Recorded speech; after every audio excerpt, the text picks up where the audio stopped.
والصلاة والسلام على أشرف الأنبياء والمرسلين وعلى آله وأصحابه أجمعين ومن تبعهم بإحسان إلى يوم الدين اما بعد. محترم حضرات اور پردہ نشین خواتین اسلام، نماز تراویح کے بعد روزانہ ہم اور آپ رسوم و رواج سے متعلق مختلف مسائل سنتے ہوئے آگے بڑھ رہے تھے. کل کے درس میں نے آپ کے سامنے ذکر کیا کہ آج کے درس میں ہم لوگ رسم و رواج کا تذکرہ شروع کریں گے اور ان کی حقیقت کو سمجھنے سمجھانے کی کوشش کریں گے. رسومات کی اگر بات کریں تو بہت رسمیں ہیں اور ہر ایک مناسبت سے متعلق بہت ساری رسمیں. اس لیے میں یہ کوشش کروں گا کہ کوئی خاص ترتیب رکھے بغیر مختلف رسمیں جو رائج ہیں ترتیب کے بغیر، کبھی ایک رسم، کبھی دوسری رسم، کبھی تیسری رسم، اس طرح کے رمضان میں جو مشہور رسمیں ہیں، جو زیادہ رائج رسمیں ہیں وہ آ جائیں. اب صرف ولادت کی رسمیں اگر دیکھیں وہ خود اتنی زیادہ ہو جائیں گی، وفات کے وقت کی رسمیں دیکھیں وہ خود زیادہ ہوں گی، شادی بیاہ کے موقع کی رسمیں دیکھیں وہ بھی بہت ہوں گی. تو الگ الگ ایسی تقسیم کرنے کے بجائے میں صرف رسموں کا انتخاب کر کے آپ کے سامنے ایک ایک رسم ذکر کر کے ان کی حقیقت آپ کے سامنے رکھوں گا. تو آج کے درس میں ہم شروعات کرتے ہیں. سب سے پہلی رسم جس کا تذکرہ کرنا چاہوں گا وہ ہے چھٹی کی رسم. یہ چھٹی کی رسم کیا ہے؟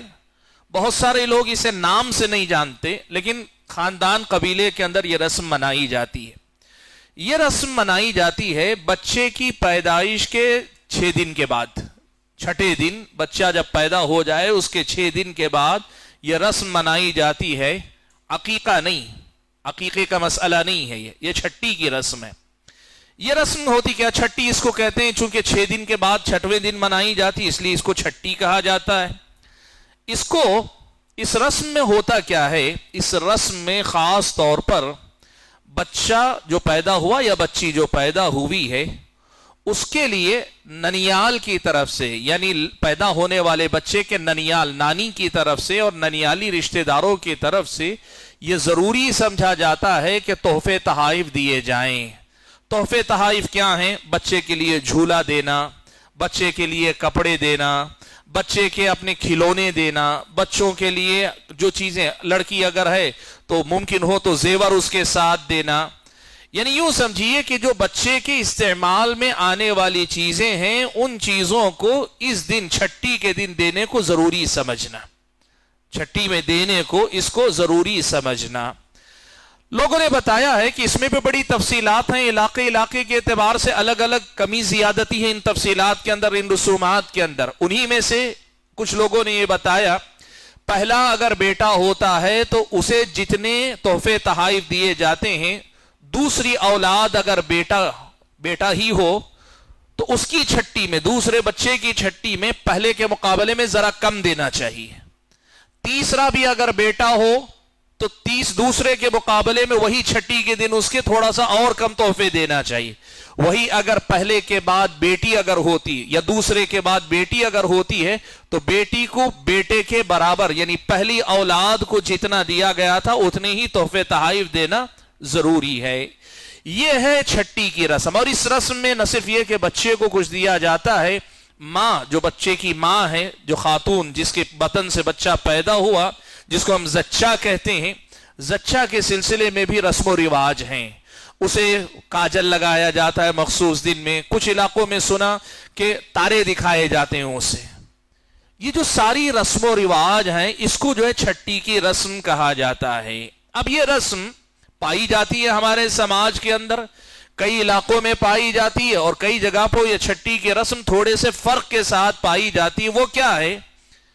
وہ یہ ہے کہ باقاعدہ چھٹی کے نام پہ نہیں ہوتا، لیکن یہ ضروری سمجھا جاتا ہے کہ لڑکی، جس گھر کی لڑکی ہے اس گھر والے آئیں ہسپتال میں یا گھر میں آ کر باقاعدہ بچے کا دیدار کریں اور آتے ہوئے تحفے تحائف لائیں.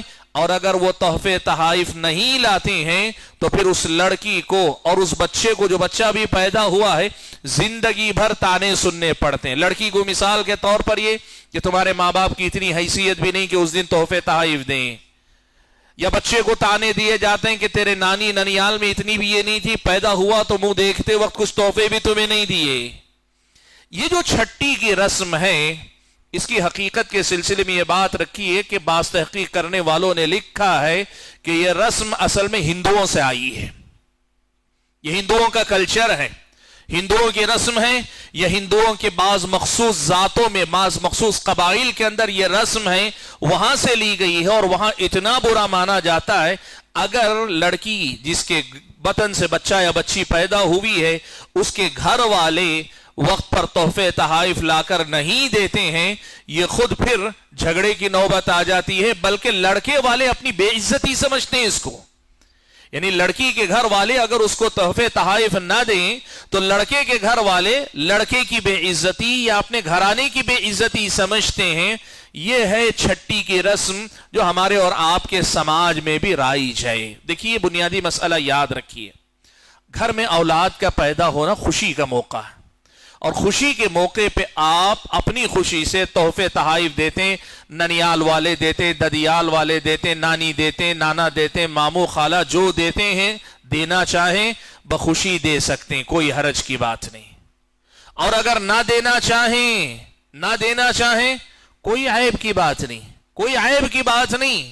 خوشی کا موقع ہے، خوشی کے اظہار کے لوگوں کا اپنا طریقہ ہوتا ہے، اور خاص طور پر اگر تحفے تحائف دینا بھی ہے اسے چھٹویں دن کے ساتھ خاص کر لینا، اس کی کوئی بنیاد شریعت اسلامیہ میں نہیں، اور جس کی بنیاد نہیں ایسے ایام کو اپنی طرف سے متعین کر لینا۔ یہ چھٹویں دن ایک رسم ہونی چاہیے، چھٹویں دن یہ تحفے تحائف دیے جانے چاہیے، جھولا لانا چاہیے، ان کے لیے گہوارہ لانا چاہیے، یہ ساری چیزیں اسلامی شریعت کی نظر میں غلط رسم و رواج کی قبیل میں شمار کیے جائیں گے۔ تو پیدائش کے وقت جو رسمیں رائج ہیں اس میں یہ چھٹی کی رسم بڑی جو ہے اہم ہے، بڑے اہتمام کے ساتھ منائی جاتی ہے۔ اور جیسے میں نے کہا عقیقہ لوگ نہیں کرتے لیکن چھٹی ضرور مناتے ہیں، عقیقہ نہیں کرتے لیکن چھٹی ضرور مناتے ہیں۔ یہ چھٹی کی رسم اسلامی شریعت سے اس کا کوئی لینا دینا نہیں، یہ ایسے رسم و رواج ہیں جن کو غیر اسلامی کہا گیا۔ یعنی آپ کے پاس پیسہ بھی ہے، آپ کے پاس خوشی بھی ہے، آپ دینا بھی چاہیں، خاص طور پر یہ چھٹی کے دن دینا جائز نہیں۔ دیکھیے ایک بڑا مسئلہ، کچھ لوگ یہ کہتے ہیں کہ نہیں ہم خوشی سے دے رہے ہیں، ہماری نیت چھٹی کی نہیں ہے۔ لوگ یہ کہتے ہیں کہ ہماری نیت چھٹی کی نہیں، ہم لوگ بس خوشی سے دینا چاہتے ہیں۔ تو اگر آپ کی خوشی ہے تو پیدائش کے دوسرے دن دے دیجئے، تیسرے دن دے دیجئے، یا نہیں تو چھٹا دن چھوڑ کے 10 دن بعد دیجئے، 15 دن بعد دیجئے۔ جس دن لوگوں نے ایک خاص رسم ایجاد کر لی ہو، اس رسم کی مناسبت سے آپ اگر تحفے دیتے ہیں، آپ کی نیت وہ رسم منانے کی نہ بھی ہو تب بھی لوگوں کے رسم منانے کے ٹائم ٹیبل سے موافقت کرنا، اس کی اجازت اسلامی شریعت میں آپ کو نہیں ہے، آپ نہیں کر سکتے ایسا۔ جس دن لوگ چھٹی منانے کے عادی ہوں اس دن آپ عام تحفے تحائف بھی نہیں دے سکتے۔ یہ ہے چھٹی کی رسم جو ولادت کے موقع پر ہمارے اور آپ کے سماج میں رائج ہے، غیر اسلامی رسم ہے، اس کا منانا جائز نہیں ہے۔ تحفے تحائف دینا، بچے کے لیے کپڑے گہوارہ ددیال والے دے دیں، ننیال والے لے لیں، بلکہ سب سے بڑھ کر بچے کی بنیادی ضرورتیں جیسے جھولا ہوا یا اس کے بنیادی کپڑے ہو تو باپ کو خرید کے لانے چاہیے نا، باپ اصل ذمہ دار ہے اس بچے کا۔ یہ کیوں امید رکھے کہ سسرال سے مجھے میرے بچے کو کچھ آئے گا، بندہ خود کرے۔ یہ اصل مسئلہ ہے اسلامی شریعت کا، اس کو یاد رکھیے۔ چھٹی کی رسم غیر اسلامی رسم ہے۔ دوسری رسم کا بھی آج کے درس میں تذکرہ کر لیتے ہیں۔ یہ دوسری رسم ہے جو اسی ولادت کے مسئلے سے جڑی ہوئی ہے، وہ ہے چھلا، ہماری زبان میں کہتے ہیں چھلا، وہ فارسی میں اصل میں ہے چلا۔ چلا کہتے ہیں 40 سال کا دورانیہ، 40 سال کا، معاف کیجئے 40 دن کا دورانیہ، یعنی 40 دن کا ایک پیریڈ۔ یہ چلا کیا ہوتا ہے؟ بچے کی پیدائش سے لے کر برابر 40 دن کے بعد گھر کے اندر جو ماں ہے وہ غسل کرتی ہے، نہاتی ہے، نئے کپڑے پہنتی ہے، بنتی ہے، سورتی ہے۔ اس دن باقاعدہ پورے خاندان والوں کو اکٹھا کیا جاتا ہے، ضیافت کی جاتی ہے، دعوت کی جاتی ہے، کھلایا پلایا جاتا ہے۔ یہ چھلا، یہ چھلا اصل میں کیا ہے؟ اصل میں یہ چھلا جو ہے نا شریعت مطہرہ کے ایک صحیح مسئلے کی بگڑی ہوئی شکل ہے۔ شریعت مطہرہ میں ایک صحیح مسئلہ،